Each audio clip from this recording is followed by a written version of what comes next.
Ele entoa um hino em adoração. Podem jogar ele na fornalha, como Sadraque, Mesaque e Abednego. Ele adora o Deus que nunca falha.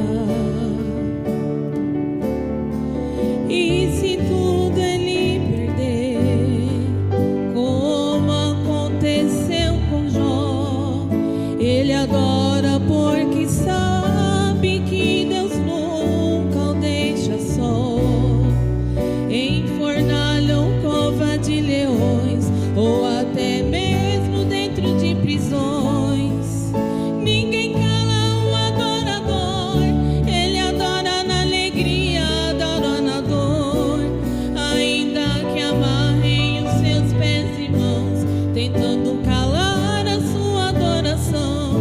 Ele ainda adora com o coração. Adorador, adora e adora, não importa a dor. Adorador, além das circunstâncias é adorador.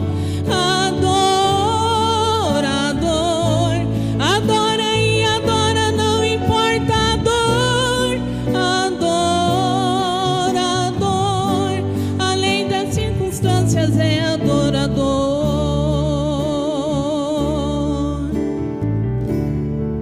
Se a bênção lhe alcançar, é adorador. Mas se pelo vale tiver que passar, é adorador. Se o celeiro transbordar, é adorador. Mas se a figueira não brotar, é adorador.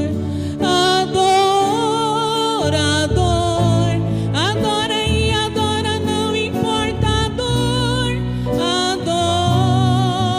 Adorador, além das circunstâncias é adorador. Adorador, adora e adora, não importa a dor.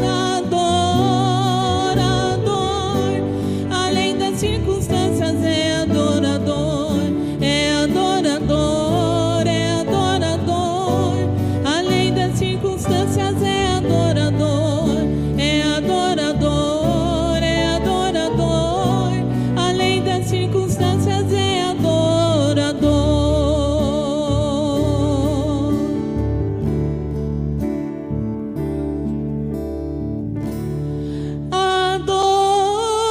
Adorador, adora e adora, não importa a dor.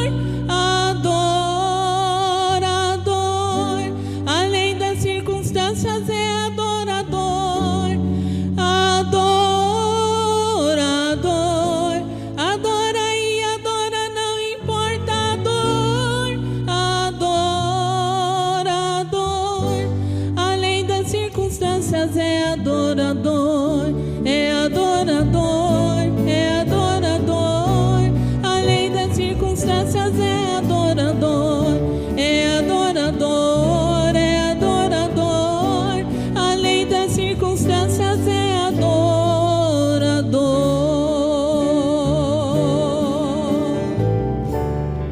Glória a Deus, aleluia, graças a Deus.